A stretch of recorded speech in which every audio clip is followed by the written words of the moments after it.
Recording in progress. All right. Good morning, everyone. Welcome to the State Route 37 Policy Committee for February 1st. At least for this group, we could probably still say Happy New Year, even though it's technically February 1st, but our first meeting of the year. And I'd like to officially call the meeting to order, and we'll start with a roll call. All righty. Good morning, State Route 37 Policy Committee. We will start, oops, where's my paper? I will start with the County of Napa with Supervisor Alfredo Pedrosa. He's on his way. Supervisor Ryan Gregory. Here. Mayor Leon Garcia. Here.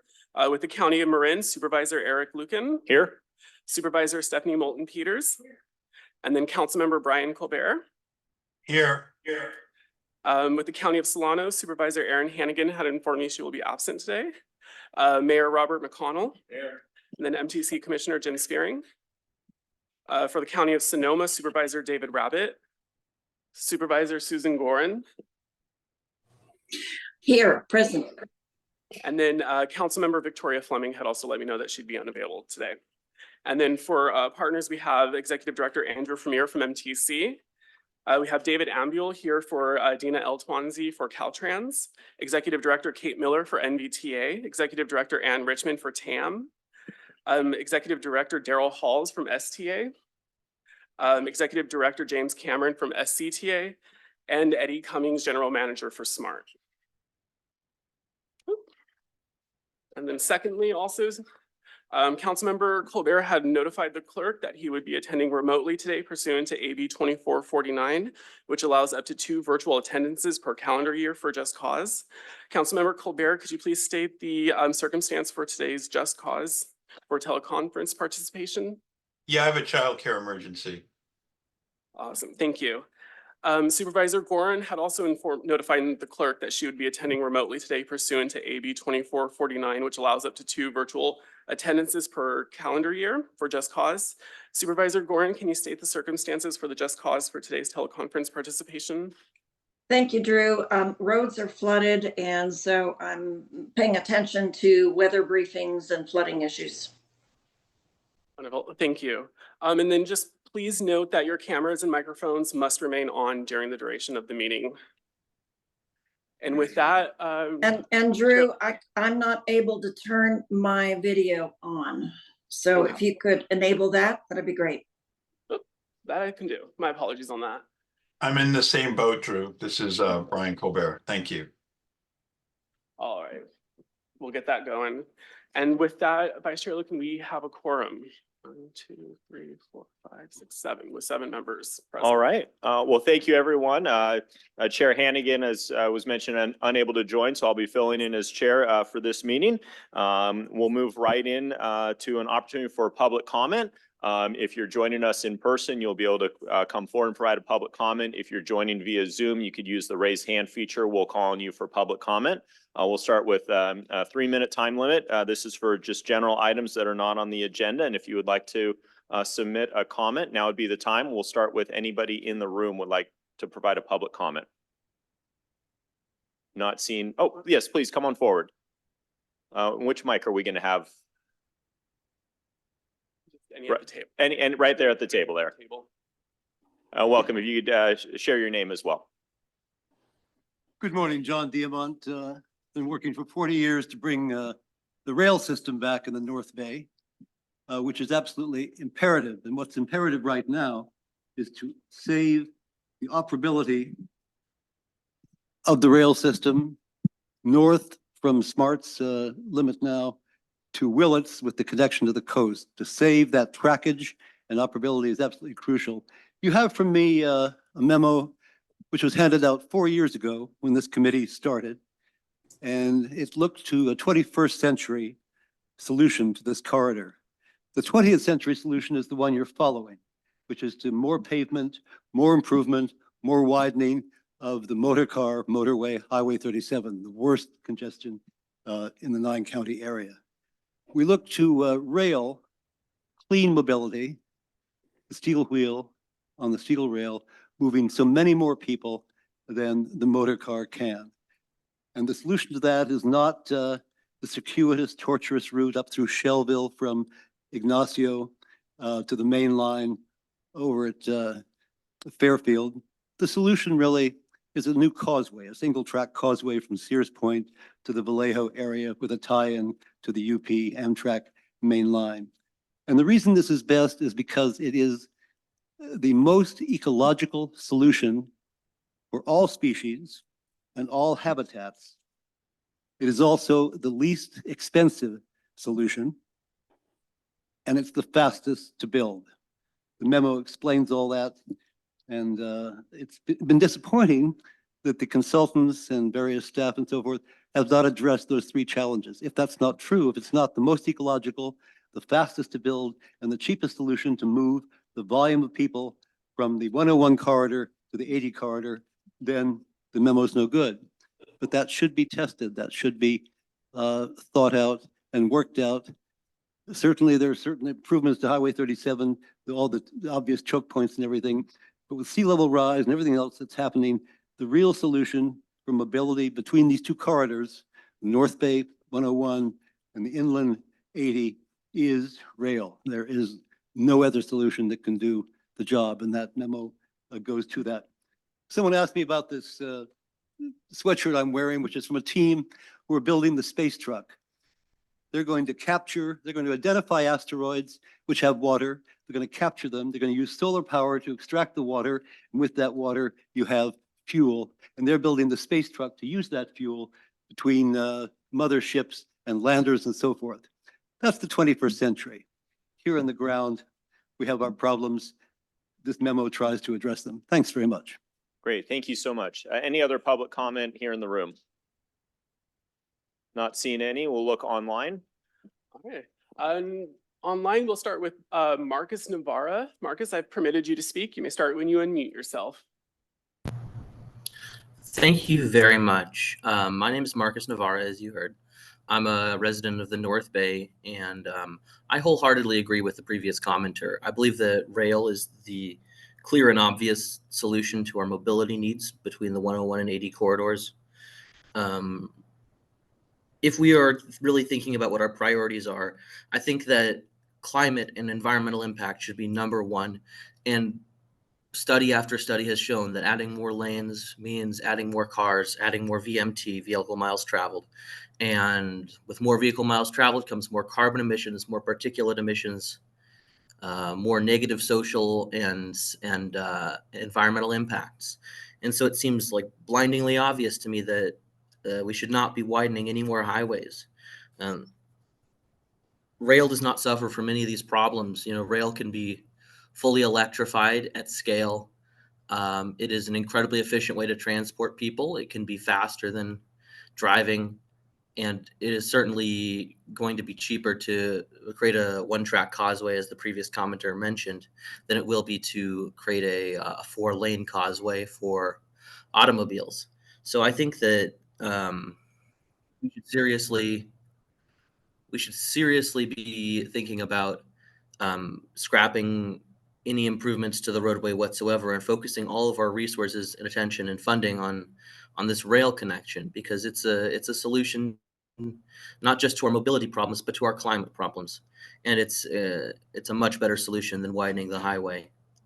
Thank you so much for your consideration, and I just strongly encourage the members of this board to not approve any construction that does not include some sort of rail, rail consideration, because I think it's incredibly important that we make this connection and make it now while we are thinking about it and while costs are not as high as they're going to be in the future. Thank you very much. Thank you, Marcus. Next we have in line is Paul Thies. Paul, I've permitted you to speak. You may start when you unmute yourself. Thank you for this opportunity to contribute. Can you hear me? Yes, we can. Thank you. My name is Paul Thies. I'm a member of the executive committee of the Solano Sierra Club Group, representing 4,000 members in Solano County. As part of the Sierra Club, we are behind the Highway 37 working group's positions led by Steve Bertelbaugh on traffic mitigation, wetlands protection, mass transit, and equitable tolling. A few comments about the tolling issue. First of all, we believe that tolling should support mass transit. At present, my understanding is that the mass transit is an unfunded mandate in these plans. Soltrans, if it is to be the lead agency, would need funding for that, and the tolling is an obvious source.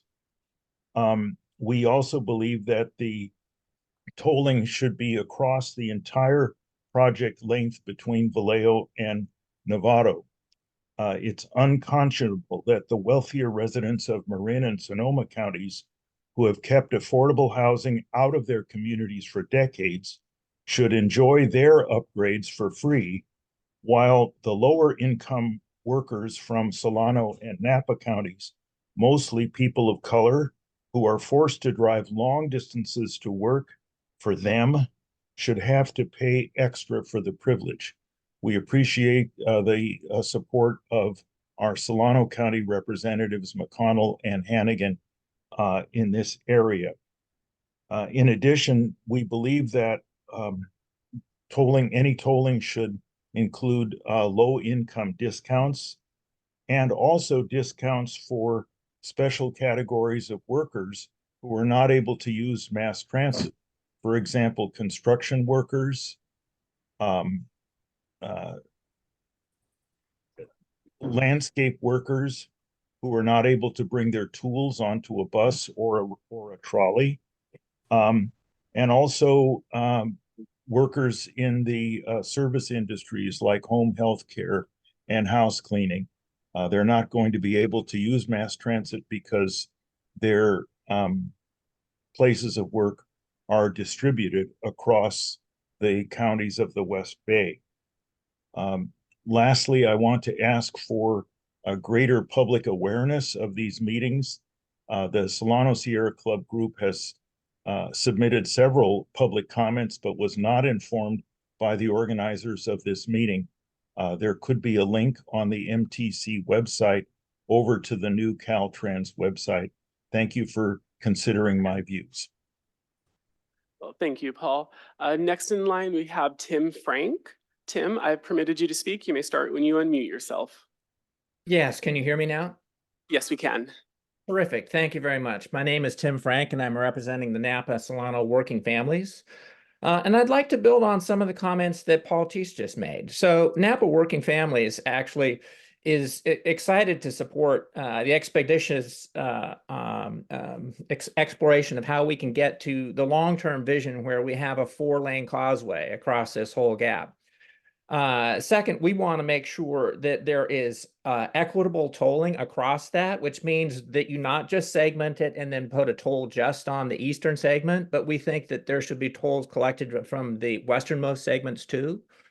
Third, I would note that we'd like to see that long-term vision that includes transit service being provided across this gap, provided as quickly as possible. And finally, would note that a way to actually make that latter happen would be to place tolling on the first segment, starting over by Highway 101, and then using the funding for that to actually pay for the extension of transit across the entire span.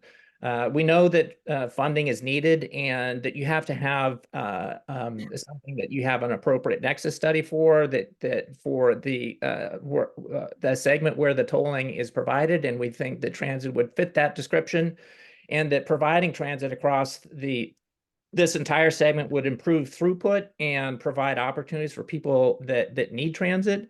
So it would provide a variety of benefits, and we think this is something that deserves due diligence and would encourage you to take steps to explore the possibility of doing this. Thank you very much. Thank you, Tim. Chair Lucan, I don't see any other members of the public on Zoom wishing to speak on public comment that's not on the regular agenda. All right, thank you. With that, we'll go ahead and close general public comment. Moving on through our agenda, we do have one item on our consent calendar, which is just the approval of our minutes from October 5th. Any questions or comments about the minutes? Any public comment from anyone? Not seeing any. Do we have a motion to approval, Gregory? quickly on that note, Steve Bertelbaugh had emailed me yesterday noting a typo in one of his comments. I had misspelled point. And so I just wanted to make sure that's in the record as corrected, and I will have that corrected as such. Great, thank you. So we have a motion from Supervisor Gregory. Do you have a second? Second from Mayor McConnell. We will have to do this via a roll call vote because we have members joining via Zoom to approve the minutes as corrected. Right. And we'll start with Councilmember Colbert. Present. Mayor yes, Garcia. sorry. Yes. I took present as a yes. Mayor Garcia. Supervisor Gorin. Aye. Supervisor Gregory. Yes. Mayor McConnell. Supervisor Moulton Peters. And Vice Chair Lucan. Yes. I have everyone who's present, yes. All right, that passes. Moving on to our discussion items and information items for today. We do have a handful of them. I do want to mention that one of the items, 4.5, the partnership expansion, we do want to try to start that at 10:45. So based off how we are in the agenda, we might need to take a pause or skip ahead to that item. So we'll just be keeping an eye on that because we have two very special guests that are joining us, and we're very honored to have them with us joining via Zoom today around the 11 o'clock timeframe. With that, we'll move right into item 4.1, which is the State Rail Smart Study. And I believe Shannon from Caltrans is going to be kicking this off. Yes, thank you. And can someone give me screen sharing permission so I can share my presentation? Okay, you should be good now. Thank you. All right. Good morning, everyone. I am Shannon Simons. I am the Acting Office Chief for the Rail Planning and Implementation Office at Caltrans headquarters in our Division of Transportation Planning. And I'm going to give a quick just overview context of the state rail plan today, and then leading into the work that we've been doing with SMART on the East-West Project Study Report, and then a quick look ahead to some of the funding opportunities. So the first thing, and I'm going to run through this quick because I know there's a big agenda today, but I basically just wanted to frame the vision of the state rail plan and how this corridor fits into that. So the vision for this California State Rail Network is that it is this integrated statewide network. You know, we have high-speed rail as the backbone of this, but it's more than that. It's really about connecting the inner city and the regional services, as well as the integrated express bus network, to extend the reach of this network and allow more travelers and residents of California to choose rail and transit as their mode of choice. The second part is that the state rail plan is oriented around coordinated schedules. So what we mean by that is we're designing the schedules on this pulsed network at key transfer hubs, so that all of the services are kind of pulsing into and out of these key hubs on regular clock face schedules, so that it's really easy as a traveler. It's intuitive to know when the services are coming. You don't have to, be beholden to a schedule when things come, the 7 after the hour and then the 23 after the hour. Everything pulses into and out of it on an hourly, a bi-hourly, a half-hourly predictable schedule, which makes the transfers between services easier, and it allows for these public transit connections to orient local services around these more infrequent long-distance services to make sure that we're able to bring people into the network as the first mile and then circulate people back out to their final destinations via local transit for their last mile connections. And then lastly, the vision is oriented around the customer focus. So again, we want to design those seamless first and last mile access points with the local transit networks, but also making sure that we're designing station hubs and station locations with good first and last mile for rideshare, biking, walking, and all the other modes that you may use to get to the station. This also features a component of integrated ticketing and trip planning so that you can seamlessly plan a trip and then travel through the network on a tap to pay single, really easy to understand payment method that doesn't require like a bespoke ticket for each operator or each region. And then lastly, the whole state rail plan vision is oriented around making the travel auto and air competitive, both in terms of the cost, the travel time, and then the comfort and the quality of that trip. And so this is all built on these technical design principles that I want to just go over quickly, since this is the same principles that we used for the Smart East-West Project Study Report. It's really that we're orienting this all in a service-led design, where we are designing a network to support the service goals and the market demand first, and then only identifying the infrastructure that's needed to support that network. This allows us to be strategic and efficient and not overbuild, and really be intentional about how we're phasing the implementation of our projects. The second thing, again, is we want to make this intuitive. So like I was saying with that pulsed schedule, simplifying and standardizing our service patterns and the connections and the schedules, the operations and the ticketing, so that it's really easy for the traveler, and it's also easier and more efficient for the railroad owner and the railroad operator to manage.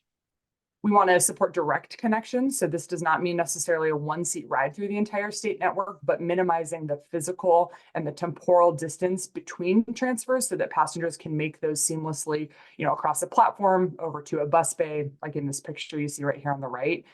We really want to be strategic and intentional, again, so that we can really maximize the efficiency without having to overbuild to provide these one-seat rides everywhere. And then lastly, I've said it before, we're really orienting all of these services at the hub stations so that they can meet at these regular intervals and support the pulse scheduling and the time transfers. So, and it was a quick overview, but that's kind of setting up the context for how and why the Smart East-West project fits into all of that. So the scope of work for the project study report was to, look at the existing SMART-owned short-line freight railroad, which operates between Novato and Napa Junction, and looking at the future passenger rail services that will run from Novato in the North Bay to the Napa Junction and continue on to the Solano County hub, which has likely been determined to be at the existing Sassoon-Fairfield Amtrak Capital Corridor station. So our objectives of this work in partnership with SMART has been to develop a project study report for the Novato to Solano County corridor in alignment with the environmental clearance processes that are already underway with our counterparts in Caltrans on the State Route 37 project. We want to align the alternatives for analyze the alignments for public benefits, environmental considerations, cost, schedule, and then the ability to scale and phase the implementation. Develop between 0 and 15% design plans for each of the alternatives, and then select an implementation strategy that aligns with and supports the Resilient State Route 37 program.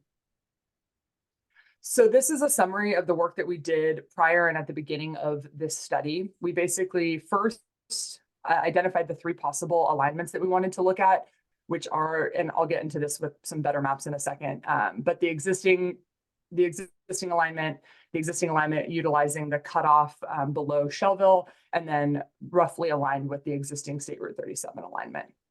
Then we moved into market optimization, so looking at the different potential markets that we could capture based on where we have potential station locations and which of these alignments, and then build that into where we might put some of these locations so that we can really capture as much of the market as possible and use that as part of our qualitative analysis. And then we looked at service types. So a lot of what we did at the beginning was analyzing the service patterns. Will this be a shuttle service? So basically providing services just between Novato and Solano County hub with timed connections on either side to the existing SMART and the existing Capital Corridor services. Or can we actually look at this as a run-through service from Novato all the way onto the UP main line at Sassoon-Fairfield all the way to Sacramento, and looking at different delivery and service options by having these as run-through options at the Solano County hub. So then we looked at these 3 alignments with different service and delivery options. So again, this is just a closer map, more zoomed in map showing you all of the different potential stations, the existing right-of-way, the cutoff right-of-way alternative, and then the State Route 37 option. Some of the key considerations that we looked at were, how best to serve the city of Sonoma. So the existing right-of-way, you can see here, has that stop in Shelville, and that provides the closest proximity and the shortest driving distance to Sonoma. So that was one of the considerations, that we built into our analysis when looking at the different alternatives. We also wanted to look at the ability to serve the city of Napa, and all of the alignments serve the city of Napa with the same distance and driving time to that station. So, that's kind of a moot analysis for all 3 of these alignments at least. And then also wanted to look at the opportunity to serve the city of Vallejo. So based on the exact location of the station, while Vallejo's total market appears larger, again, from that market capture analysis, the station location based on the alignment that we would likely need to pursue is farther from the city center. So that's a consideration that we would have to look at in terms of, could American Canyon serve as the Vallejo station? Are there other ways to get folks into and out of the network via this alignment closer to Vallejo?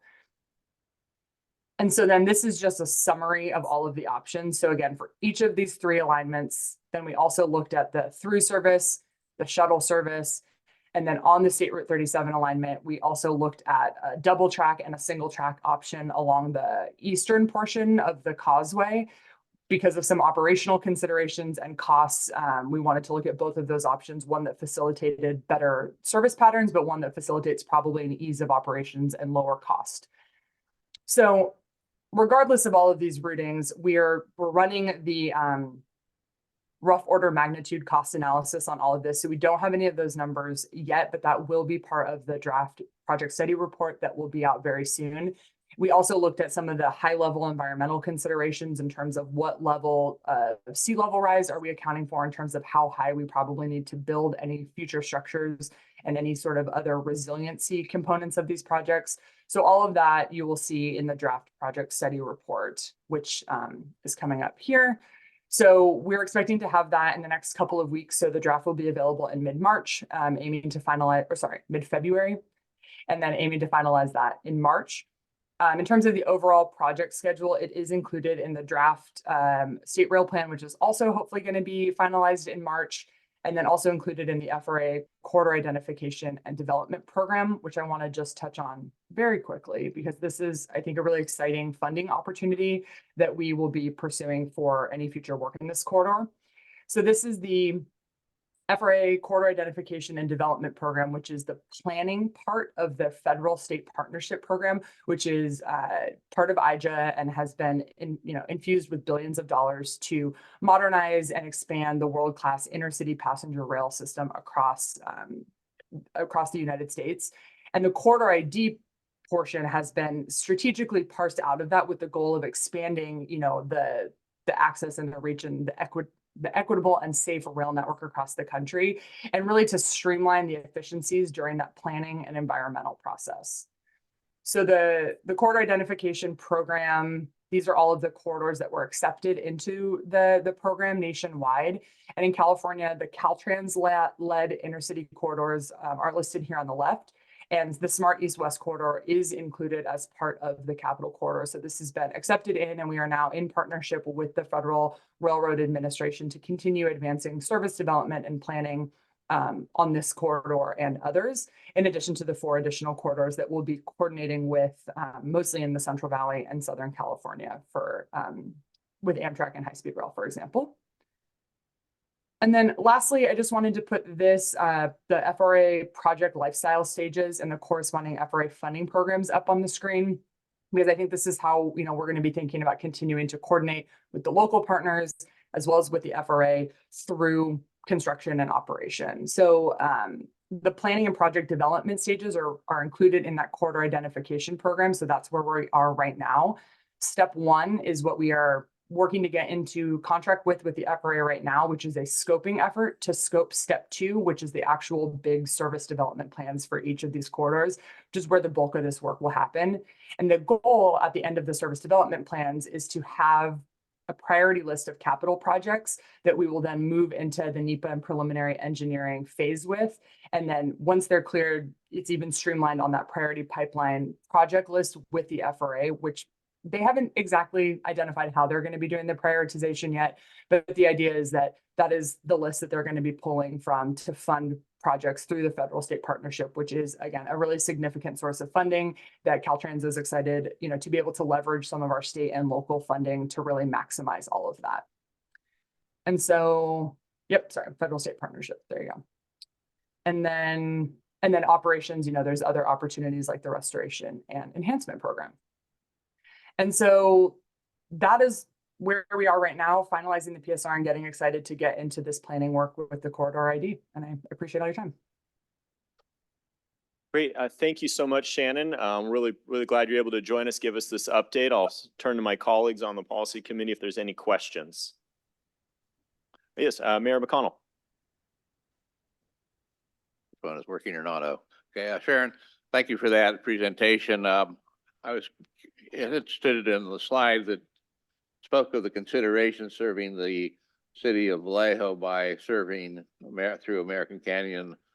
You indicated that the Vallejo location was far from the central district, which to me at least suggests that you have in mind a location already. Could you share with me what that location in your mind is? Yeah, let me go back to that slide.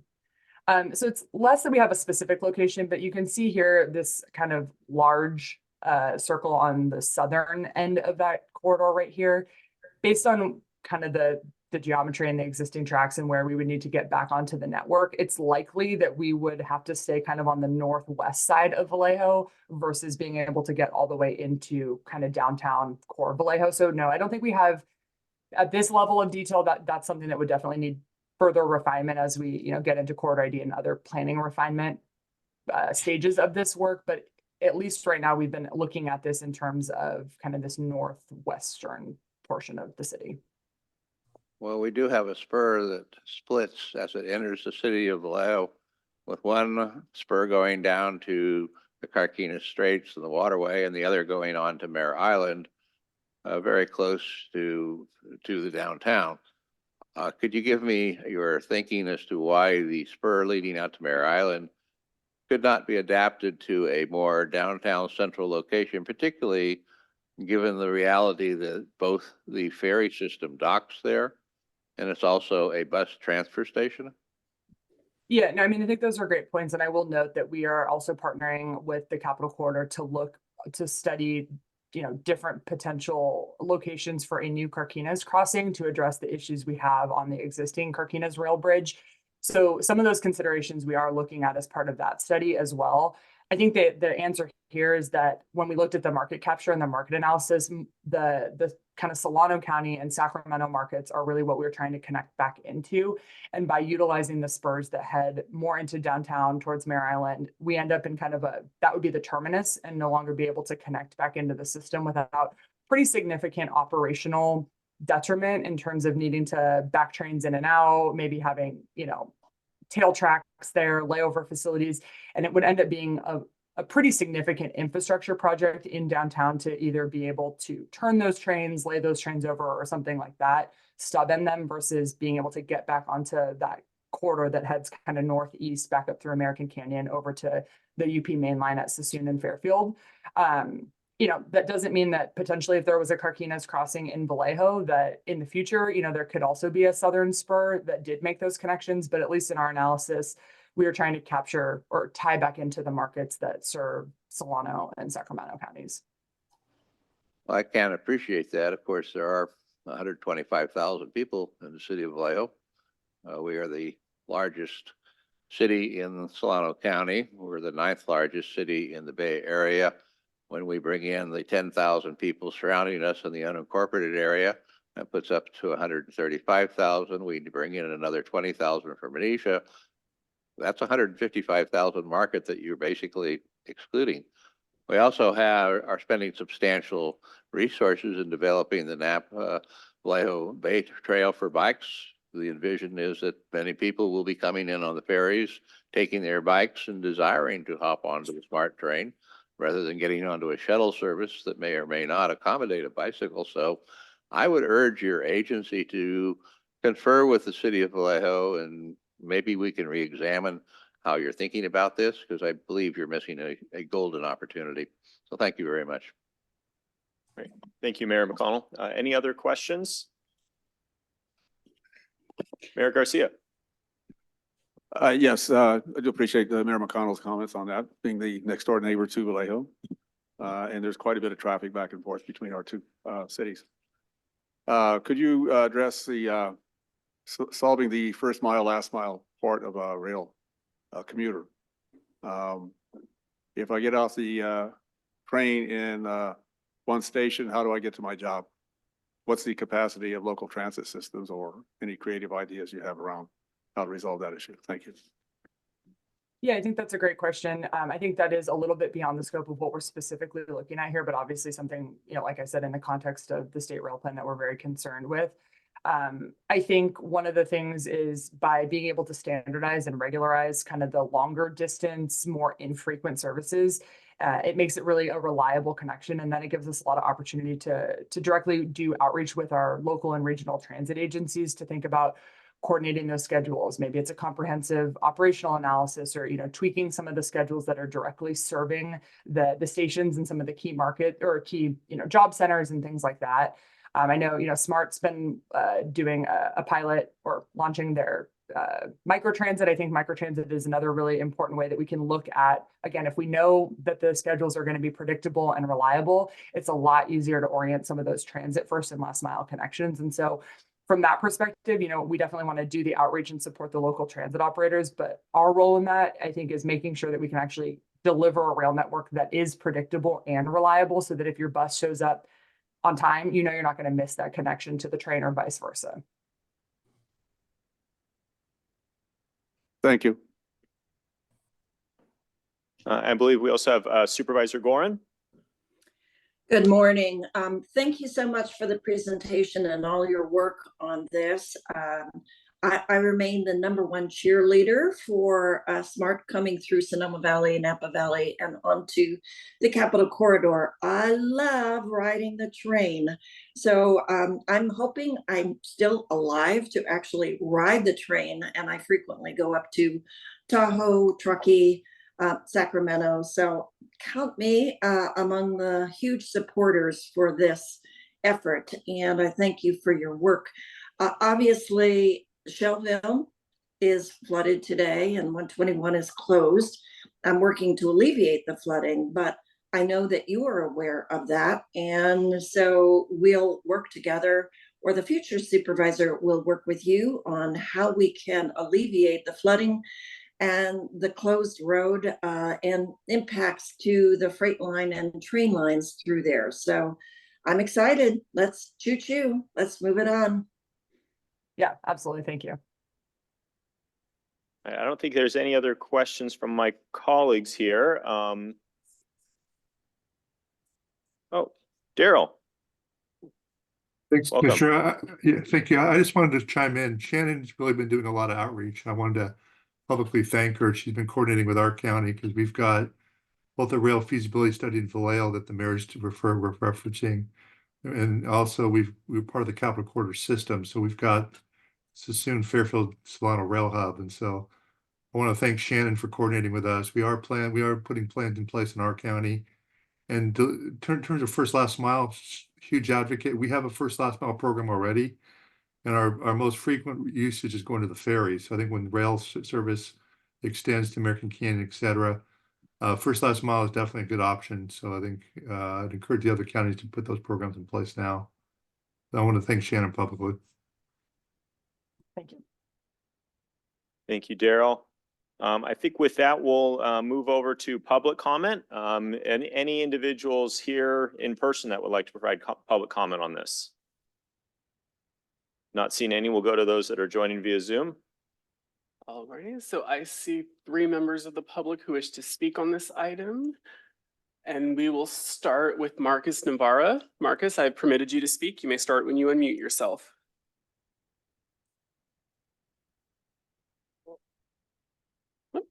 Okay. We'll go on to Geeta Dev. Geeta, I've permitted you to speak. You may start when you unmute yourself. Good morning. Good morning, everyone. This is Geeta Dev. I'm with the Sierra Club's Bay Alive campaign. And we've been working on issues related to sea level rise. This is a very exciting presentation. Thank you, Shannon. I have a question for you regarding funding. I noticed that FRA funding is going to be helpful in this project.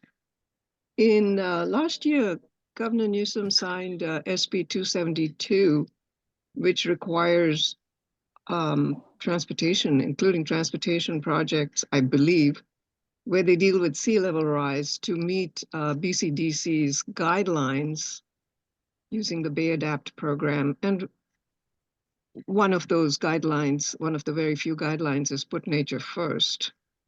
And BCDC has to approve all projects in order to get, I guess in that case, state funding.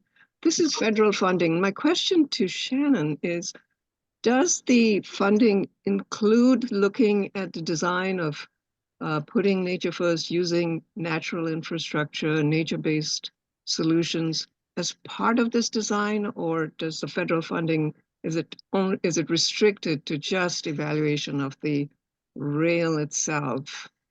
I'm not sure if that's a very clear question, but I'm just wondering if design will include opportunities to use nature for sea level rise, since that's going to be an obvious part of the problem. Thank you. Thank you, Geeta. Next we have is Kate Powers. Kate, I have permitted you to speak. You may start when you unmute yourself. Thank you for the opportunity to speak, and thank you for the presentation. Along the lines of Geeta, Shannon, when you mentioned, clearing the environmental, I'm hoping that working with other local partners includes those that will be promoting the ecological resources of the landscapes on which this transportation system is going to be built and rebuilt. Later in the agenda today, there's a presentation on the collaborative approach for transportation and natural resources in the corridor, and I'm really excited about that. And I hope that this project will also approach the design and construction of the rail corridor in the same way. Thank you. Thank you, Kate. Next we have is Meg Marriott. Meg, I've permitted you to speak. You may start when you unmute yourself. Thank you so much. And thank you, Shannon, so much for that summary. It's very exciting. I am just wondering, I'm the wildlife biologist at the San Pablo Bay Refuge. And I'm wondering if the project study plan also incorporates alternatives for potentially raising the rail from the Novato to the Sears Point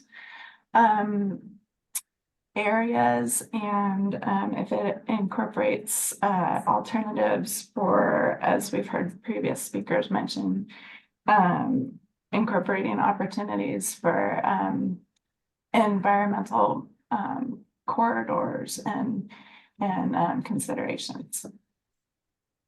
Thanks. Thank you, Meg. Next we have is Marcus Navarra. My apologies.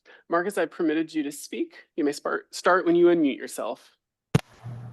Thank you so much, and I apologize I crashed earlier, so thank you for giving me a chance to speak. My question for the presenter is probably, is there any consideration to extending the service any further along the SMART main line? So I noticed that you had mentioned that there was consideration given to running this service east-west all the way to the Capital Corridor, but there's not really any consideration for running it to on the west end anywhere other than Novato Hamilton, which is not really a major transfer center or hub of anything at the moment, although hopefully that'll change. So I'm wondering if there's any thought given to extending the service further south to Marin downtown and maybe even Larkspur, although that might not get you so much value, or further north to places like Petaluma and Santa Rosa, all as a one-seat ride. Because I think that would be really powerful to not, in terms of getting people on the train, to not have to transfer at Novato Hamilton Station. And I really hope that that Caltrans and the people behind this are thinking really carefully about intercompatibility between the infrastructure. I know that platform heights are a hot button issue. The SMART system uses high-level platforms, and if you set up this extension to use low-level platforms, then that'll be completely incompatible. You'll have to build new platforms. And I think that, building from the beginning, thinking about running these services through onto the SMART system is really important and will be really helpful. So I really, really hope that that is a consideration that you're making. And I'd love to see at least an analysis of running the services west beyond Novato Hamilton. Thank you very much. Thank you, Marcus. Next we have is Renee Spenst. Renee, I have permitted you to speak. You may start when you unmute yourself. Great, thank you. Thank you for your presentation, Shannon. And it's really great to see that you're considering a range of alternatives, including paralleling the 37 alignment. And as you go through your planning process, I would echo the earlier comments about consideration for sea level rise, and also urge integration with restoration planning efforts for this region, particularly the San Francisco Bay Joint Venture Restoring the Estuary 2022 habitat goals, as well as the more step down goals for Sonoma Creek Baylands strategy, and also consideration of the existing restoration projects. And so considering elevating the rail, whether it's on any of those alignments, would be preferred. Thank you very much. Thank you, Renee. I think that concludes the public comment we have virtually. I did see one hand up in the room, so if the gentleman would come on forward. Thank you, Chair. Appreciate the indulgence here at the end. Just following up on Supervisor Gorin's comment, my name is Tom Conlon, resident of Sonoma Valley. Shannon did not, I believe, indicate a market study for the Shelbyville portion, and I know that that was part of the route study, but it doesn't seem to have been any analysis of what Supervisor Gorin said, which is the benefit of including Sonoma Valley as a potential market source for this new service. So I was curious if Shannon had any indication of whether that might be part of the analysis that we see in this phase or perhaps in a future phase. Thank you. Thank you. And I did see one more hand go up virtually, Barbara Salzman. And then when we wrap up public comment, I'm going to turn it back to Shannon to respond to any of the questions or comments that she heard. All right, Barbara, I've permitted you to speak. You may start when you unmute yourself. I think I did. Can you hear me? Yes. Yes, I just wanted to, and I thank Renee for bringing up elevating the tracks. I wanted to echo her comments for the section between 101 and the Petaluma River, and to coordinate the planning with the Novato Creek Baylands strategy. Thanks a lot. All right, thank you, Barbara. I think that concludes our public comment. So I'm going to hand it back to Shannon for a response. Great, thank you. I will do my best to try and answer everything I heard quickly. Some of this may require a follow-up, which we're happy to do and look forward to continuing the coordination with you all and your partner agencies. So in terms of the Shelbyville station, since that was more recently and that's on the top of my mind, we did look at the market analysis for Shelbyville.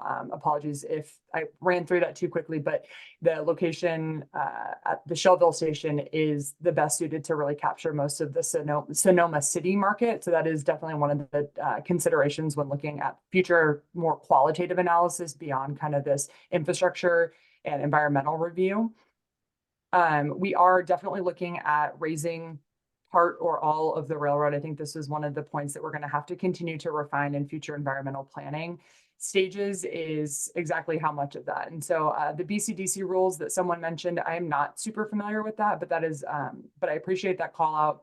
We'll definitely be working with all of the local experts on resource management and, environmental planning and all of that when we get to that phase of any planning. And I know that SMART has already done a lot of work on the build out of their existing corridor in terms of mitigation and some of this nature-based solutions. So we definitely want to continue to work with their expertise and all of yours as well as we're designing and planning for those really critical environmental, factors in this corridor for sure. That is a part of the corridor identification process, not at a super detailed level during service development planning, but there is an environmental analysis. So we will definitely be taking a further look, further refinement on what we've been doing with this study as we get into more of that step 2 portion of the corridor identification program.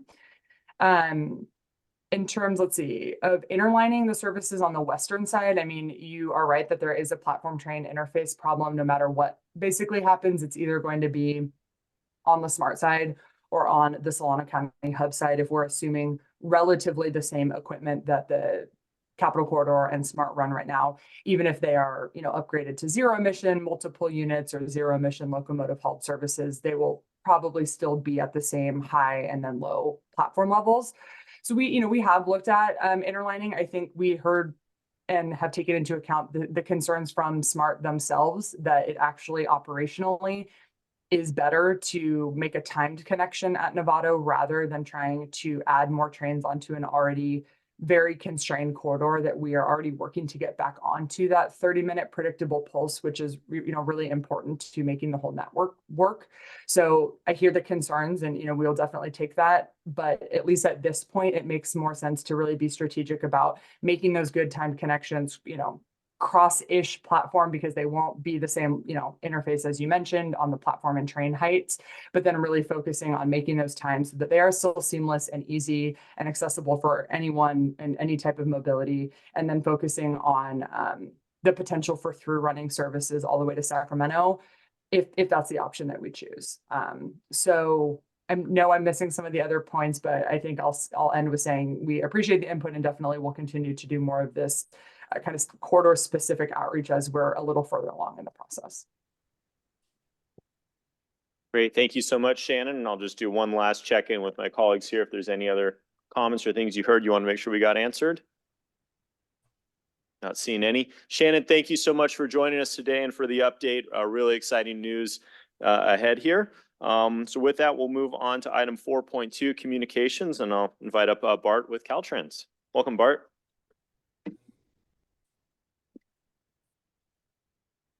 All right.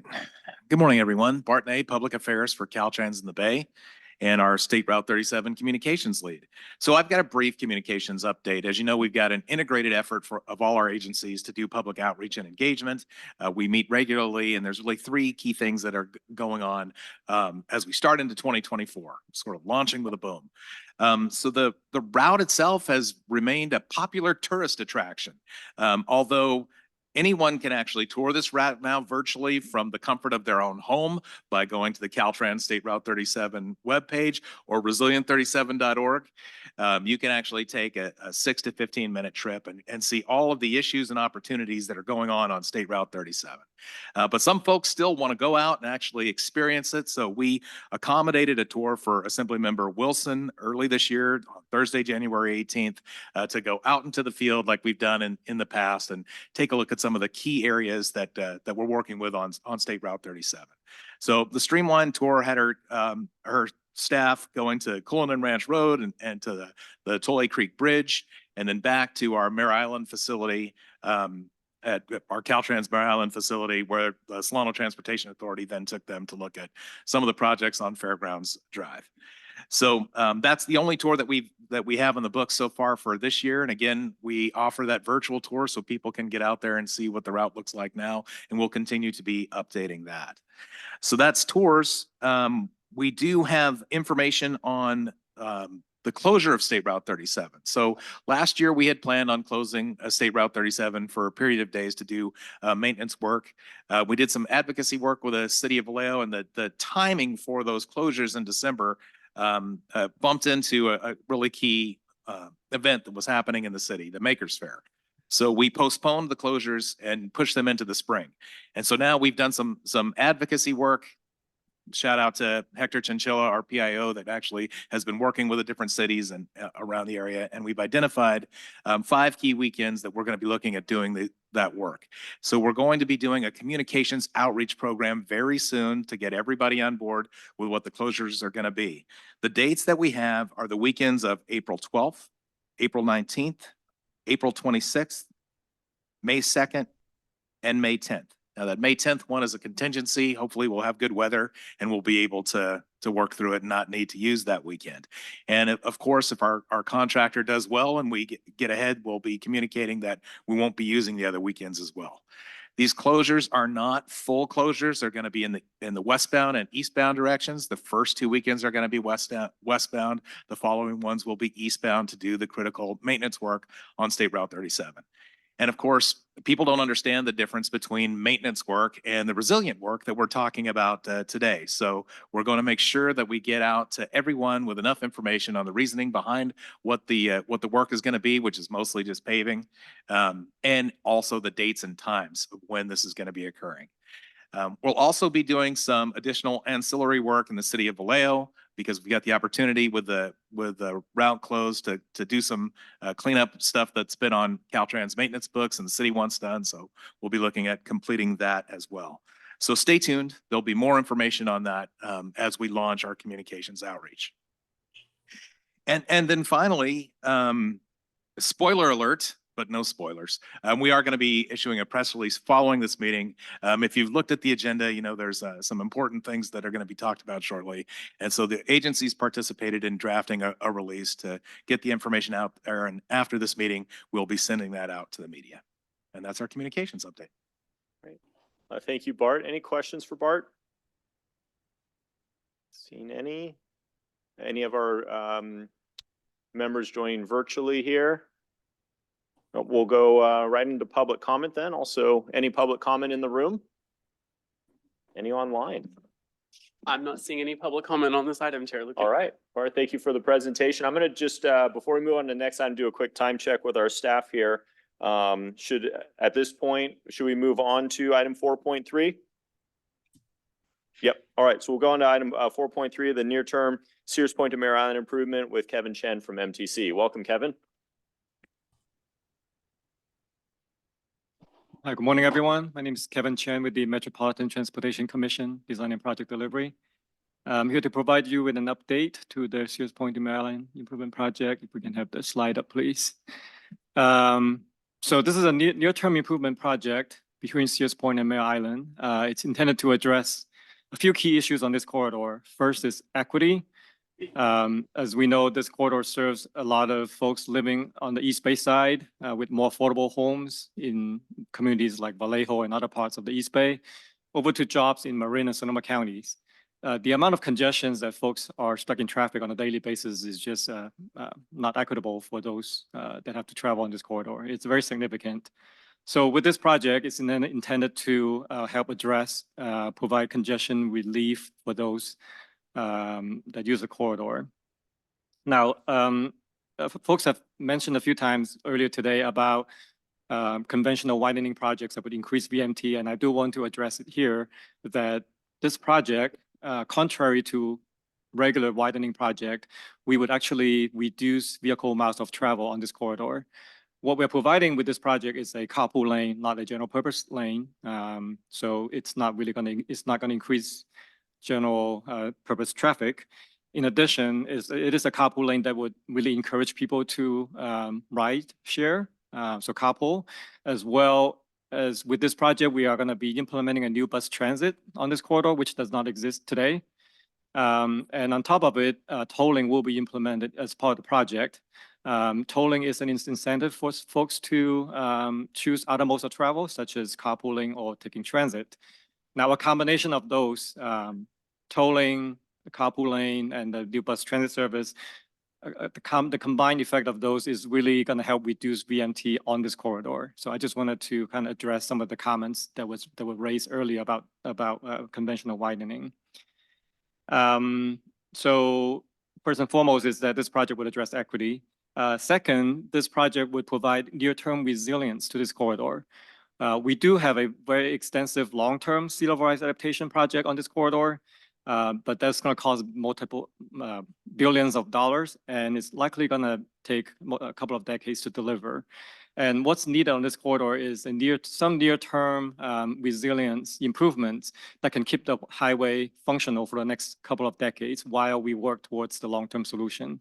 So we do have a couple of really critical components in this near-term project, such as replacing the Tully Creek Bridge that would really enable a landscape restoration effort as part of the Sonoma Creek Baylands strategy, as well as what's called the Strip Marsh East enhancement over on the east part of the corridor in Solano County.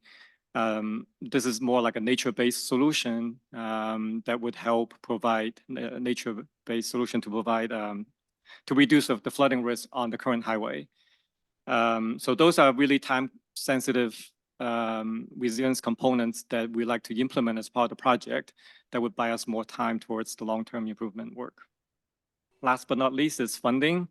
As I mentioned, tolling will be implemented as part of the project that would help generate funding to help deliver this project, and any net revenue could also go towards the advancing the long-term project forward, such as serving as matching funds as we compete for other grants. So really, this near-term project is really a critical and necessary step as part of the overall State Route 37 improvement program. Next slide, please. Here, I'd like to give an update on a couple of things. First is on the funding plan for this near-term project. The first is I just wanted to share out a piece of good news. We were recently awarded with $15 million from the CTC's local LTCAP, so Local Transportation Climate Adaptation Program. That $15 million would allow us to deliver the Toilet Creek Bridge replacement work that I mentioned earlier. That's really going to help widen the existing channel over the Toilet Creek. And that would really help enable a number of restoration efforts that's planned as part of the Sonoma Baylands strategy. We also committed to delivering the Strip Marsh East improvement with other funds. So along with the LTCAP funds, we also have Caltrans have committed $21 million to deliver the improvements at the SR 121 intersection. And with the tolling authority that we obtained from the CTC last May, that allow us to start advancing some of the financing work to get some of the cash up front. So currently we have about $230 million of funding that we secured for this project. And we still have roughly another 50% more to go, which we are competing for a number of grants shown in this table in red. We are competing for a number of grants both at the federal and the state level. At the federal level, unfortunately, we were not selected for one of the grants. That's the second line in red up the table under the USDOT MPDG program. So that includes the rural, mega, and infra programs. We've applied for $100 million last cycle. We were just recently notified that we were not selected. But we are planning to go again next year. We'll be seeking for some feedback from the USDOT on how we can improve our grant application next time around. We are working with Caltrans we are planning on submitting a grant application under the SB1 program under both the SCCP and the TSEP programs. So that should be underway this year. We're also keeping an eye out on some other possible grants under also coordinating with our resource agency partners on natural resource grants that's available.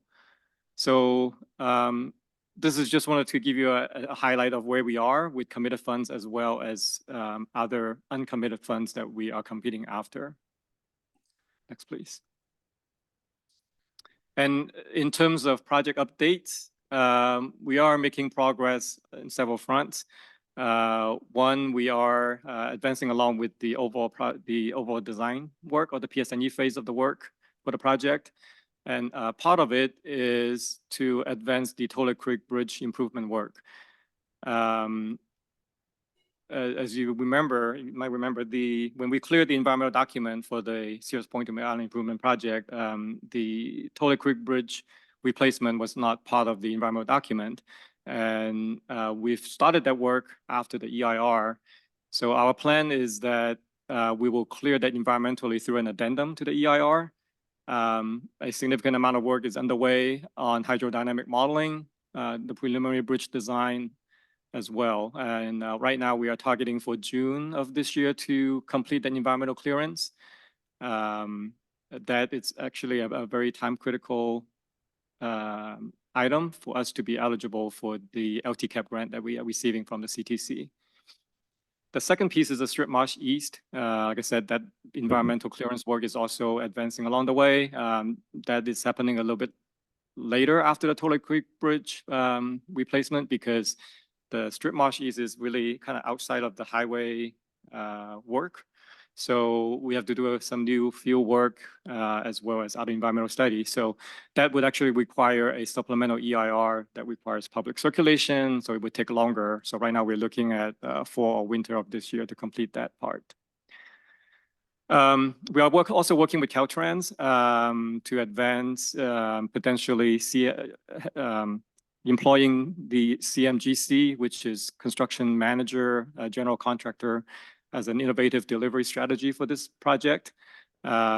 This can help reduce the possibly reduce some of the construction duration by eliminating the need to go out to bid separately. Once we get the CMGC consultant on board, then that bidding process can take place within the CMGC arrangement.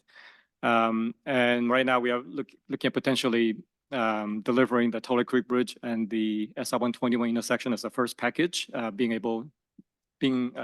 fully funded package.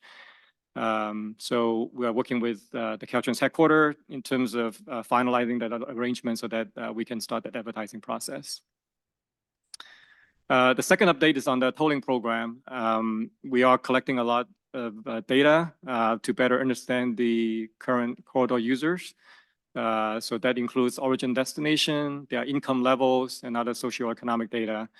That's really going to be important for us to formulate our tolling discount program. I think a lot of folks mentioned about equity is very important and on this corridor. So we are, as part of a commitment to CTC on the tolling authority, we are going to include a toll discount program for those that can qualify. So in terms of the exact income level that would qualify for the discount and how much discount would be given is going to be part of that analysis. So we are collecting data, and then there will be more rigorous analysis in terms of what the discount would mean to potential toll revenues and what it means to vehicle miles of travel. All of those analyses are going to be happening later this year. And then last but not least, we have a separate contract going on funded by a separate federal funding to look at the traffic and revenue analysis and also accounting for the different equity scenario. So that's targeted for targeted for completion by December of this year. So hopefully we have more information to share out with this group with those analysis. On the bus transit implementation side, the Solano Transportation Authority is actually kind of taking the lead in updating the implementation plan. And I think Daryl and his team might have an update later this summer for the group here. Last but not least is outreach. We know that it's very important to keep the communities engaged as the project develops, as the toll program develops. So we are meeting regularly with the STA's Equity Working Group. I guess the next meeting is scheduled in February. We're also meeting regularly with the regulatory staff from other resource agencies, as well as the tribal groups and the Baylands group. So that's kind of, there are regular coordination meetings on a regular basis. So that concludes my update. Happy to answer any questions. Great, thank you, Kevin. I'll look to my colleagues. Any questions for Kevin? See any either Supervisor Gorn or Councilmember Colbert? I've got just one, Kevin, and if there's none from my colleagues on the Tolle environmental integration piece there and the work that's being done. I know there were some talks in the past about looking at grade separation with SMART as a potential alternative or an option that can maybe still stay in the mix there. Any update or anything to report on that? Yeah, so I think the main objective about the Tulare Creek Bridge replacement is really to provide a design of the bridge that would help enable those planned restoration as part of the Sonoma Creek Baylands strategy. So we are looking at the bridge length, if you will, that can accommodate that future restoration scenarios. The bridge elevation has a very significant implication on the project cost, especially when you take into account of having to grade separate with the SMART rail tracks. And it's not something that may be very practical at this point as part of the near-term project. I think the concern is that a substantial, a much more involved project, including grade separation, would cost a lot more and could take a lot longer to deliver, which may not work in the near-term project's timeframe. I understand. Would it be ruled out by the EIR though, or is that still an option? Yeah, so I think that will be discussed as part of the environmental clearance, which we're targeting for June of this year. Okay, all right, thank you for that. There's none others. Well, I do see one hand up, one member of the public online, and then we'll go in the room. We'll start with Geeta online. All right, Geeta, I've permitted you to speak. You may start when you unmute yourself. Thank you so much. I'm Geeta Dev. I'm with the Sierra Club's Bay Alive project campaign.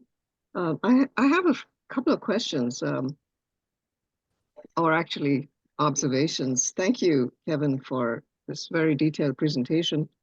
I may have missed something there about whether the carpool lane and the bus transit lane was going to be an additional lane or whether you were going to take one of the two lanes. So that was a question. And the observation that a lot of the workers have to actually put a lot of equipment in their trucks or their vans or their cars. And therefore they will not be able to necessarily carpool. However, one thing that we have observed at the Bay Bridge is that there's an informal, and in this case, maybe you could make it more formal, place where people can pick up carpoolers to take across the bridge in order to be able to use the carpool lane and bypass the traffic congestion. And that is something that actually has worked fairly well. They can pick up additional passengers, enough to, 2 passengers in that case.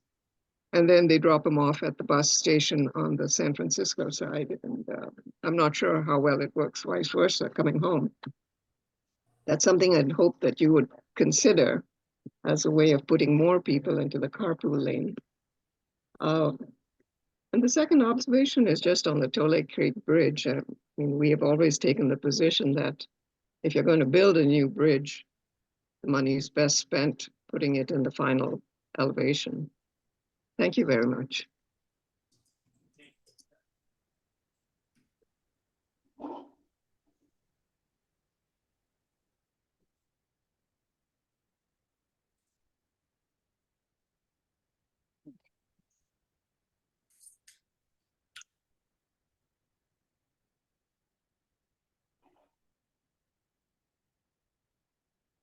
Yeah, Steve Bertlebaugh with the Transportation Land Use Coalition of Sonoma County.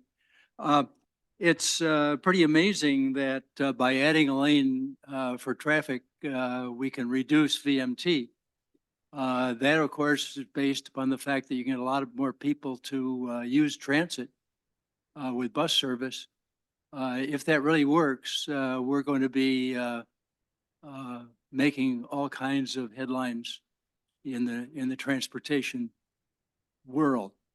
The issue that I'd like to ask about is how are we going to fund the bus transit, the actual operations?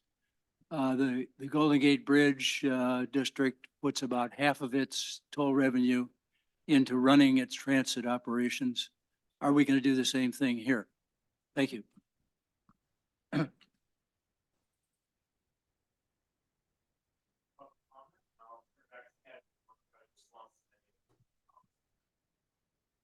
Yeah, so yeah, just I think on the earlier question, right now there's only one lane in each direction on this corridor, and that's a general purpose lane. With this project, there will be a general purpose lane that's tolled, and there will be a carpool lane. So hopefully that clarifies that question. And yeah, so I think in terms of getting folks to think about carpooling, I think as we get closer to the construction and opening of the project, we definitely want to get a lot of the public messages out there for folks to carpool and plan their ways of commute accordingly to really encourage that the use of carpooling and so for folks to take advantage of the new HOV lane. I think, and with the comment from Steve, I think I just wanted to reiterate again, with this project, there's going to be a new carpool lane, and then there's tolling that's implemented. The combined effect of encouraging folks to take to, I guess, shift from driving alone to carpool as well as the transit is really what gave us the BMT reduction for this project. So just wanted to address those.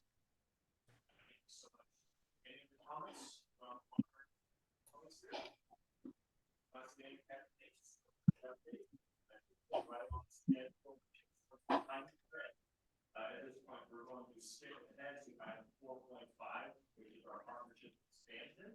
And we'll come back to item 4.4 after. So that will turn it over to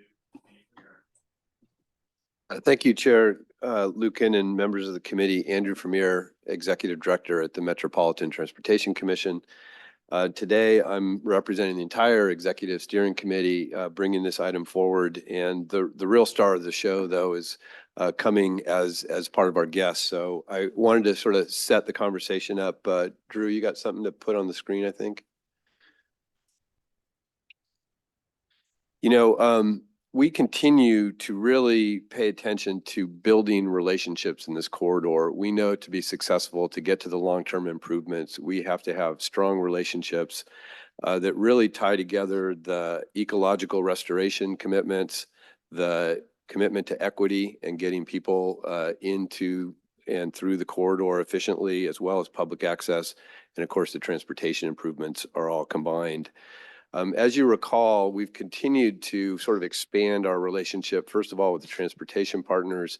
And so the memorandum of understanding was amended to actually add MTC and the SMART corridor over time. And then 1 year ago, actually this month, we entered into a partnership agreement with the State Transportation Agency, Caltrans, MTC, and the California Natural Resources Agencies. And it really started to build on a framework that was important to really identify the commitments to equity and ecological restoration, to make sure that we weren't just focused on a transportation project, because that's not what this corridor is really all about.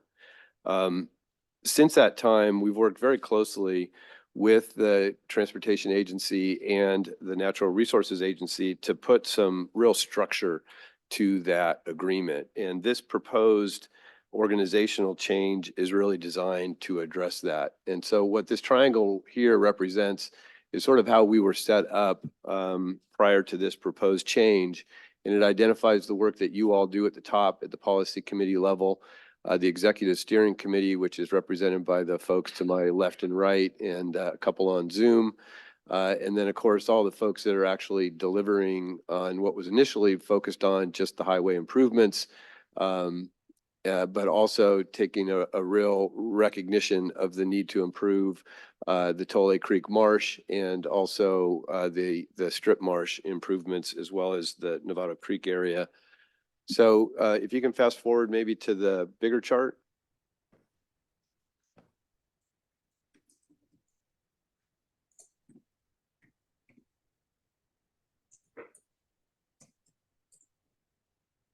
Yeah, and maybe, yeah, you might have it if you have a printout, and I can jump right into it.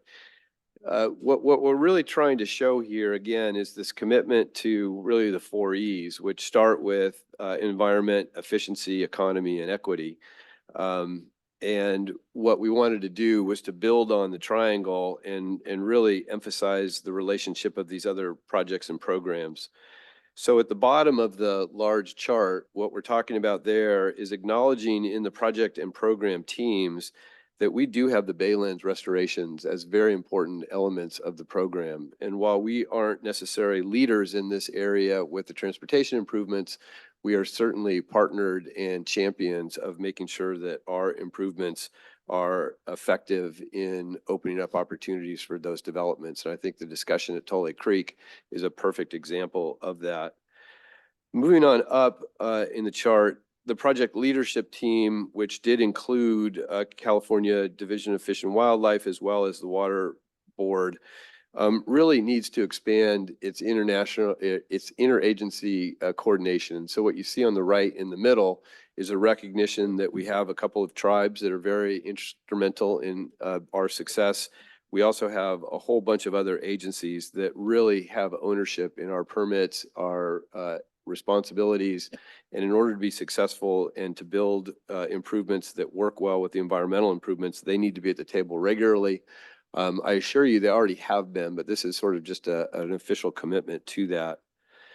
The next two rows really do make some significant changes. And so this executive steering committee, which is made up of the folks here to my left and right and on Zoom, we are committing to a leadership committee, which will include representation of BCDC.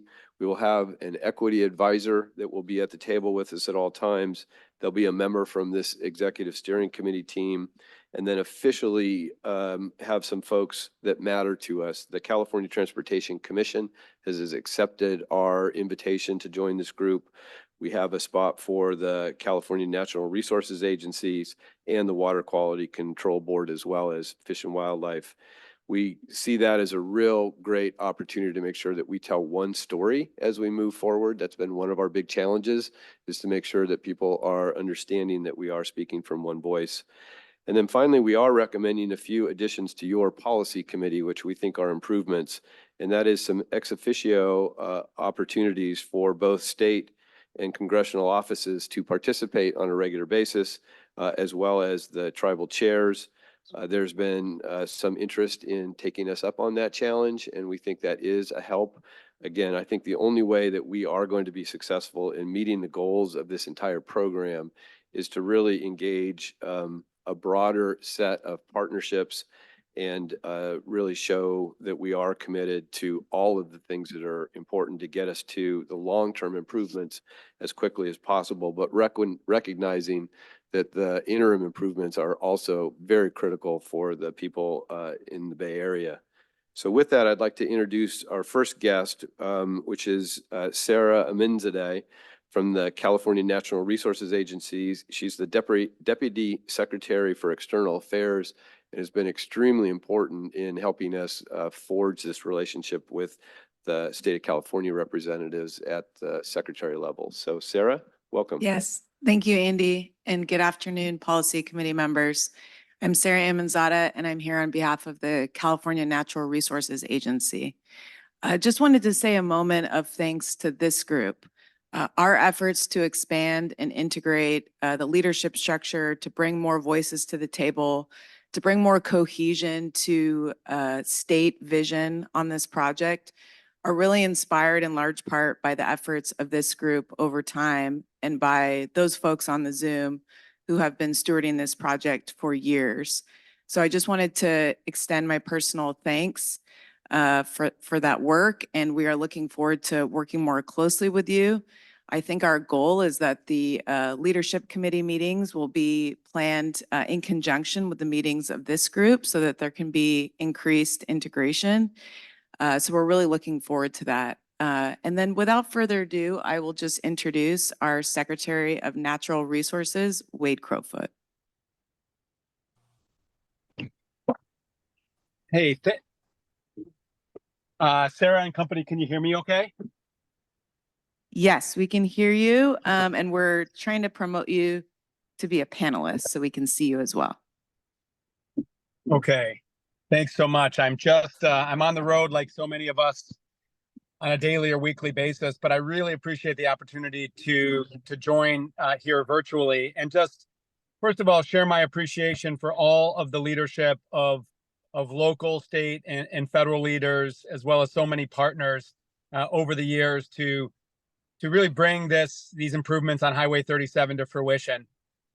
We in the Natural Resources Agency are strongly supportive of the near-term improvements that need to get made on this state route, and we are championing and are full partners on ensuring that the future of this highway is resilient to climate change and sea level rise.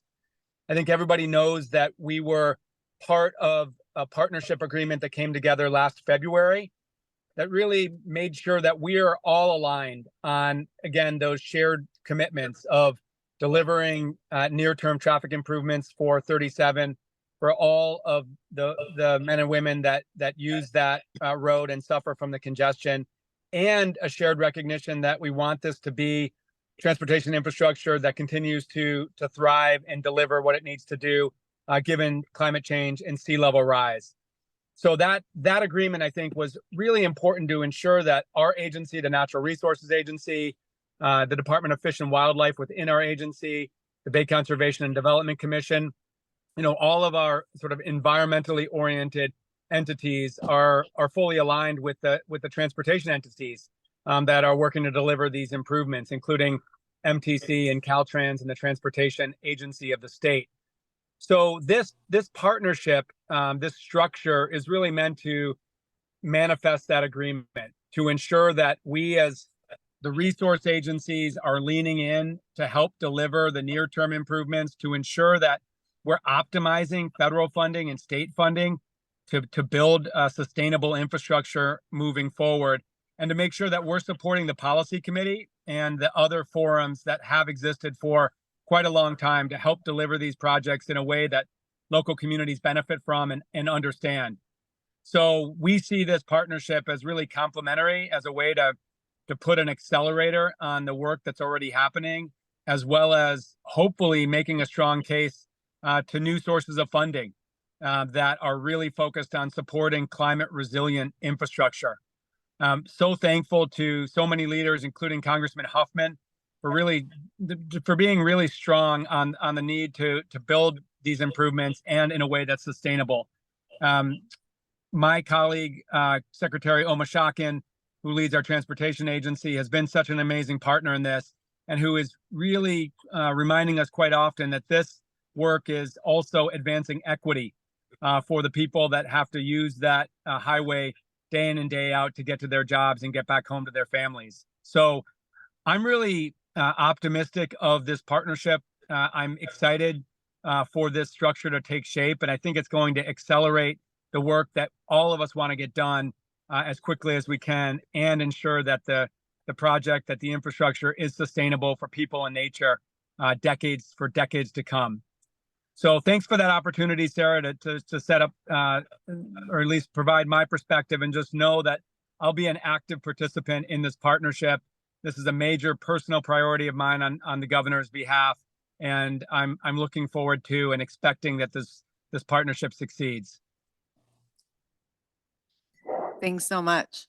I think we're now going to go to Secretary Omashakin, and thanks, Wade, for being in your car just to fulfill the theme of the day, which is transportation. I think that was perfect. I drove from Sacramento to San Francisco, but went the 80. I did not take Highway 37. All right. In any event, good to be with you. Thank you. Secretary Omashakin. Thank you. Thank you. Hopefully everybody can hear me well. Secretary Crowfoot, I hope you were not driving as you were sharing those comments with everybody. CHP is out there looking for drivers who are not following the state rules. I'm joking. I want to start there just briefly. I want to start by thanking Secretary Crowfoot and his team, Sarah, Fish and Wildlife, the entire team there for the partnership and the work on this. It's not often that we get a chance to come together and be so in sync about the direction that a critical project like this needs to take. So thanks to him and his team. And also Director Andy Vermeer heard him as I was logging on here. Thank you as well, the entire MTC team, for the partnership on this effort. And also District Director, she's actually sitting in the room with me here, District 4 Director Dina El-Tawanzi. Her leadership on this, her and her team, has been very important and critical as well. Look, from my perspective, this is a prototype project, a unique project that covers a lot of the major challenges that we are facing in this state. And this is an opportunity for all of us, many of you in the room this morning, is an opportunity for all of us to lift up a project, to accomplish something on a project that will be truly transformative. As Secretary Crowfoot mentioned, this project touches on equity, which is one of the biggest things that I'm going to be paying attention to here as this group, this partnership effort expands.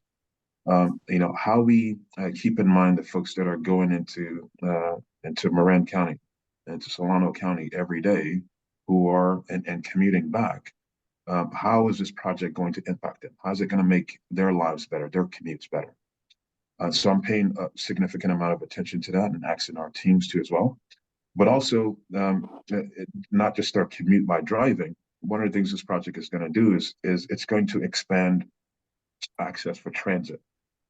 This roadway has 40,000 vehicles on it every day.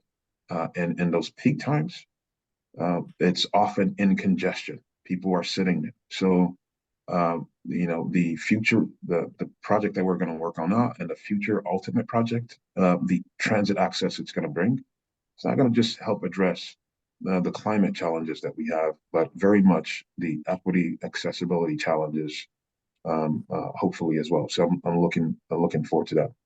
When we expand partnerships like this, what can often happen is that more layers get created, which means things get a little bit clogged.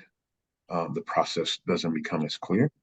But the challenge to all of us here today in this discussion is, as we've added on these new committees to this partnership, how do we make sure that it creates even a more seamless process to advance this project?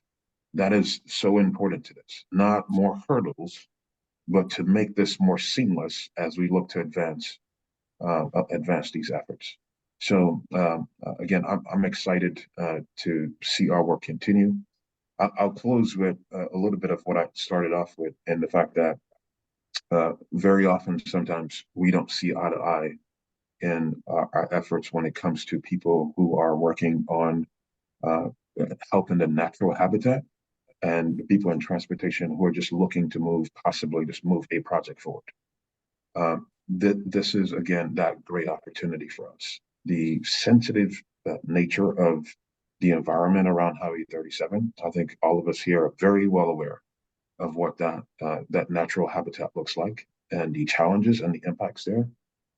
So this project presents a great opportunity for us to advance mobility while also being good stewards of the natural habitat there. So I'm excited at what we are going to be able to accomplish. If I could say there's going to be one main challenge beyond everything that we're all talking about here, it's going to be money.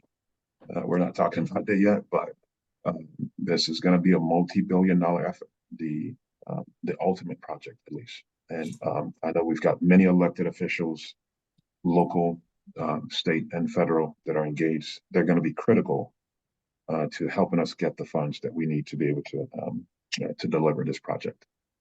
So with that, thank you again for the partnership with state transportation.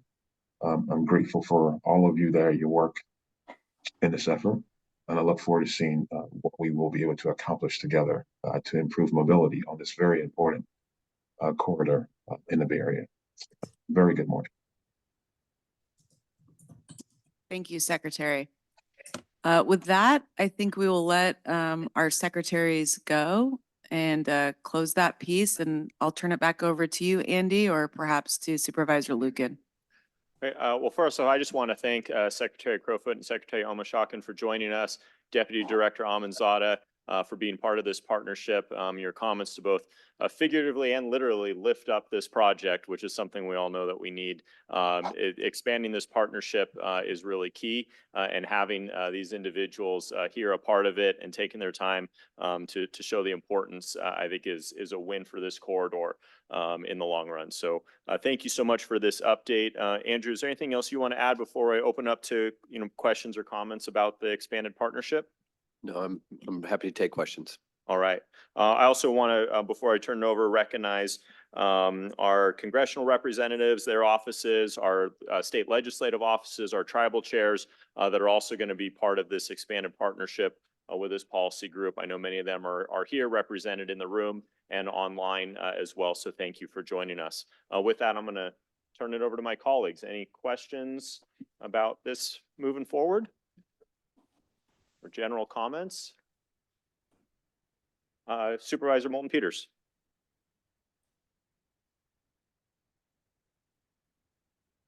Super. Thank you. I just want to add my thanks, Sarah, for your work in particular. I know that you worked hard to bring the parties together with Director Vermeer, and having served on this policy committee since its inception with a break in between, but I know how meaningful it is to have the extra dimension added on habitat restoration. Really gives us the boost we need. And it is a groundbreaking approach and project. So I just want to acknowledge that we have come a long, long way in the time we've been together, and to thank you and everyone for the work to make that happen. Thank you. Thank you. And I use Highway 37 to get to Sacramento, so it's become a personal point of pride to make sure that the highway is safe, resilient to climate change, and ensures the vitality of the wetlands around it. Any other policy members? Mayor Garcia. Yes, I'd like to appreciate the presentation and the very forward thinking on putting this together. You know, it being a very multi-jurisdictional issue with multiple agencies involved, and inclusion and equity is certainly something I value very highly as well, because we have the voices of concern at the table trying to resolve the problem. So I think we're going to accomplish a much better piece of work, and so I thank you for all those efforts.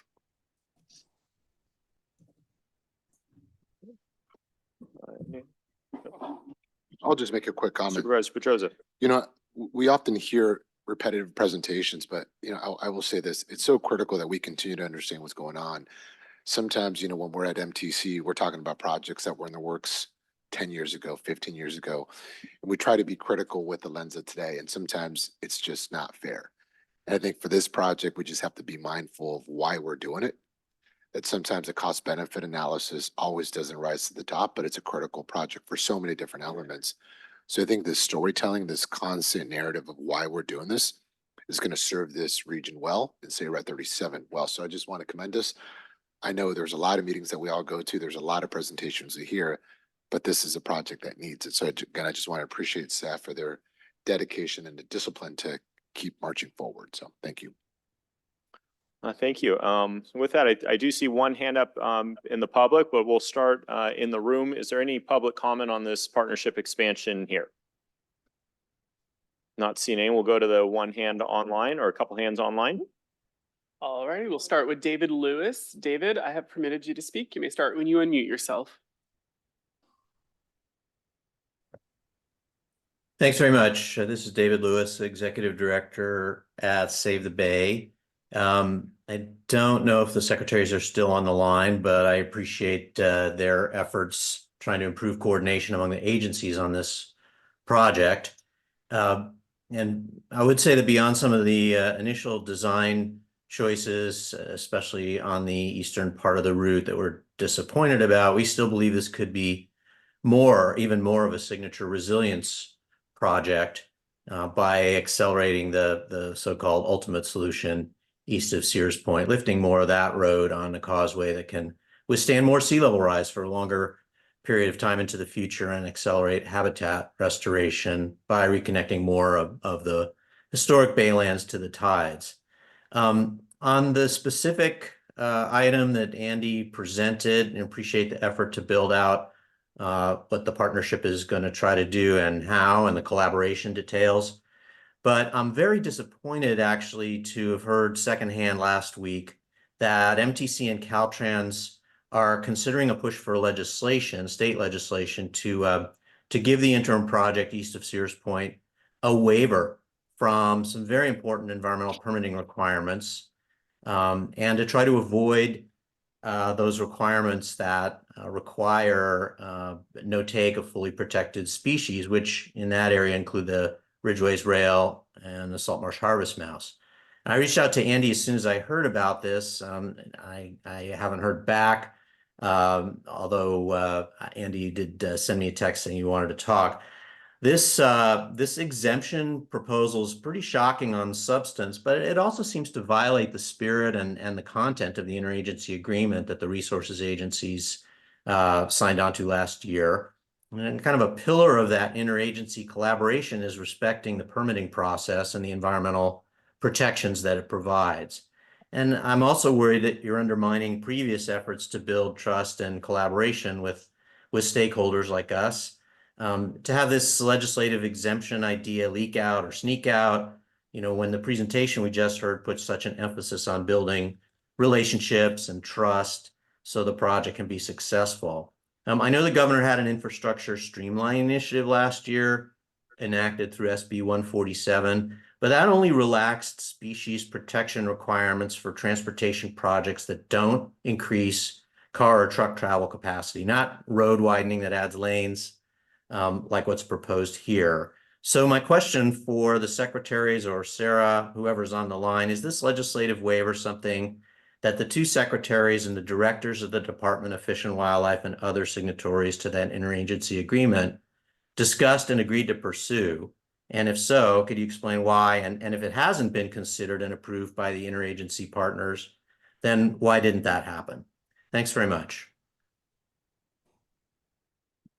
All right, next we have. If I could just respond briefly. Yeah, thank you for this, David. And I anticipated this might come up today. No, we have not discussed or blessed the proposed legislation on this at the agency level. My understanding of it is that it's consistent with cutting the green tape and would merely accelerate restoration. But I look forward to discussion on this in the coming weeks and happy to go deep on it with you. Thanks.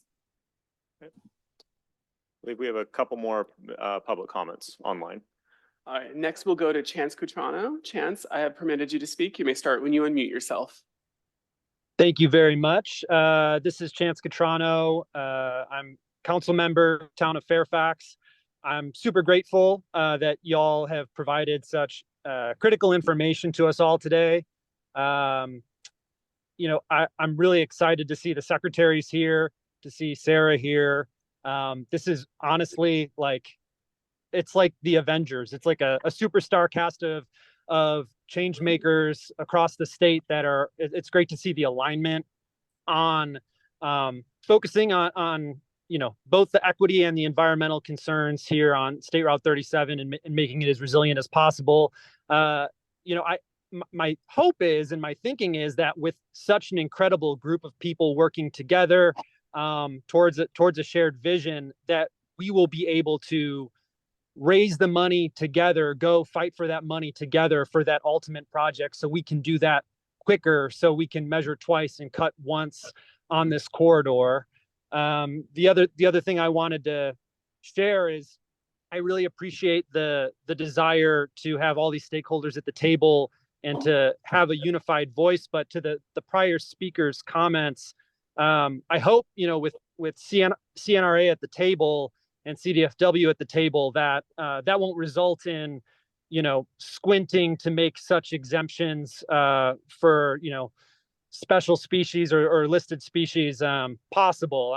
I'm hoping that there will be pushback at the table, friendly pushback, constructive conflict and dialogue that will allow for the best possible option for our environment, but also for the communities that depend on this corridor. So very grateful, look forward to working with y'all along the way. Take care. Wonderful, thank you. Next we have is Barbara Saltzman. Barbara, I've permitted you to speak. You may start when you unmute yourself. Hi, I'm Barbara Saltzman. I'm representing the Marine Audubon Society. And as a person who's been involved in many years, dating way back to Will Travis, for issues related to this corridor and the environmental impacts, this is truly a refreshing day, I must say that, and I welcome the participation of such a collaborative group. However, I do want to pick up on what David suggested. We have a project, a restoration project that fits under cutting the green tape. It does not qualify as eliminating environmental laws, particularly those that apply to endangered species. So I would hope that attention would be paid to making sure that the environmental laws that protect us and protect our important habitat and species are not dismissed. Thank you. Thank you, Barbara. Chair Lucan, I don't see any other members of the public wishing to speak on this item. All right, thank you, Drew. I'm gonna just go back once more to Andrew or Sarah. Anything else to add before we wrap up this item? No, I just want to say I do appreciate the questions that came forward, and we are going through the front door on this discussions. It is a challenge to get permitted. We've got those questions in front of us, and we want to find the right solutions to do it. I do want to remind us, though, that the marsh restoration and the Tole Creek improvements give us some incredible opportunity for significant restoration in the Sonoma Baylands in particular. And so trying to make sure we're managing that process effectively and transparently is the goal of this partnership. All right. Yeah, just want to echo that. And I think the questions and comments that were raised today are exactly the kinds of discussions that we need to be having between state leaders, local leaders, environmental organizations. So we look forward to those discussions and continued work on this issue and other issues with our transportation partners. Wonderful. Well, Thank you. Thank you. And also, look forward to the expanded partnership at this policy group with the ex officio members and your involvement and all the representatives that are here today as well. We've got the right folks at the table to figure this out. So with that, we'll go ahead and conclude this item. Thanks our guests for being here. And we're going to do one go back on the agenda, the item that we had skipped ahead from, which was item 4.4, the long-term flood reduction project. And Javier from Caltrans is going to be presenting this item, I believe. Well, actually, we'll be, Chris Caputo will be filling in for Chris. Javier today. Welcome. Thank you, Vice Chair, and good morning, Policy Committee. Yes, my name is Chris Caputo. I'm the Deputy District Director for the Environmental Division here at Caltrans Bay Area, and I am standing in for Javier today, who's listed on the agenda, but couldn't join us this morning. So I have a very brief but exciting update to share with you this morning on the State Route 37 flood reduction project. The committee will recall that the flood reduction project proposes to construct a causeway between US 101 and Atherton Avenue at an elevation that accommodates the projected year 2130 sea level rise. And this morning, I'm more than pleased to report that Caltrans has met its project approval and environmental document milestone. We call that PA&ED. We met that yesterday. The final environmental impact report and environmental assessment, the environmental document for the project was finalized on January 30th, a couple days ago. So with that exciting news, Caltrans is now preparing to proceed to the design phase of the project. And in doing so, we would be remiss if we did not extend our appreciation to Senator McGuire for providing the $20 million through Assembly Bill 178 so that the project can begin the design phase in the coming months. The project is on track to begin construction in spring 27, and the Novato Creek Bridge replacement is going to be the first construction package for that project. That is a very brief, concludes my update. Thanks. Thank you, Chris. Any questions? Not seeing any from my colleagues, so I'll jump in here before we go to public comment. First off, Chris, congratulations on reaching that milestone. That's a huge undertaking, and I look forward to looking through the document myself. As we move into design and ultimately construction, how do we ensure, at least on the Novato Creek Bridge, that the bike and pedestrian facility, remains part of that overall package? It's part of the document is cleared. It's always been part of the project from the very early envisioning of the project. It's also most notably part of the Pell study that you all probably recall for the corridor. So that right there is a clear commitment from the team that we intend, and not to drag us into all of Caltrans's policies for such improvements and commitments, but and everybody here around the table today is very committed to having that component of the project moving forward. Great, thank you. With that, we'll go to public comment. Any public comment on the flood reduction project here in the room? And we'll go online. And we will start with Barbara Saltzman. Lost my thing. There we go. All right, Barbara, I've permitted you to speak. You may start when you unmute yourself. I'm still Barbara Salzman, and well, in a sense, I'm happy. In a sense, I'm not happy because it moved so quickly that I assume you have not included Simmons Slough as we had wanted. But my direct question is, are you going to be sending out or emailing out the final document to those of us who commented? Thanks. Thank you, Barbara. Next we have is Kate Powers. Kate, I have permitted you to speak. You may start when you unmute yourself. Thank you, and thank you for the news, Chris. I'm just wondering if, while this first phase is being implemented, if there will be continued effort on the part of Caltrans to find and look for every opportunity to fund phase 2 so that we don't have to wait until 2040 or 2045 to have the complete segment from Highway 101 to Atherton Avenue lifted out of the Baylands. Thank you. I thank you, Kate. All right. And then next we have is Geeta Dev. Geeta, I've permitted you to speak. You may start when you unmute yourself. Thank you. This is Geeta Dev with Sierra Club Bay Alive. I just have a question actually for Chris. I just wanted clarification as to whether the project that's going to start in spring 27, whether that is across the Tole Creek, whether that is the ultimate elevation or whether that's a new bridge at some other elevation. That's just a question. It wasn't very clear to me. Thank you. Thank you, Geeta. I don't see any other members of the public wishing to speak on this item, Vice Chair Lucan. Great. I'll turn it back to Chris if there's anything you want to respond to here. Thanks, Vice Chair. I think I can give quick responses to each of those questions. For Barbara, the environmental document is in the process of being posted online, and that's probably perhaps the most expedient way to access the document.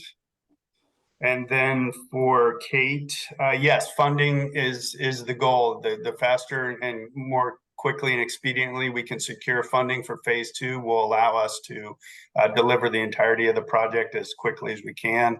It's a big challenge, and it's a challenge that's before the entire team here today, but that would be wonderful if we were able to do that. And then finally, yes, I wasn't clear. The Novato Creek Bridge is going to be built at the ultimate elevation that was set by the Pell, but also follows OPC guidance, and is going to be built at an elevation of 35 feet. All right. Thank you, Chris. We'll go ahead and bring it back to the group here. Any final comments? Seeing none, Chris, thank you so much for the update on this. And that also concludes our regular discussion information items. So we'll move on to item number 5, any general committee member comments or staff updates. We'll start with committee members. Not seeing any from our staff. Also not seeing any, so that gets us close to the end of our meeting. I'll just quickly end by thanking Napa Valley Transportation Authority for hosting us today in this room here, and great to see you all and your staff for putting this together. Before we conclude, I also want to recognize Nick Nguyen. Nick, would you stand up? Nick's been with the Transportation Authority of Marin for 10 years. 10 years he's been a part of this group with the Highway 37 planning since the very beginning. He's also been kind of a key point person for all the major projects in Marin for many years. He is going to be leaving the Transportation Authority of Marin, but fortunately he's not going very far. He's going to be the new Director of Public Works in the city of Novato. So on behalf of this whole group and all of the work you've done, we want to thank you, Nick, and we congratulate you in your new role and glad that you're not going far. So let's give Nick a hand. And I'm sure we might still see you at a Highway 37 meeting or two, given the project goes right into Novato there. So with that, we will go ahead and adjourn, and the future meeting schedule coming up and the future topics are on the agenda. Meeting is adjourned. Thank you all.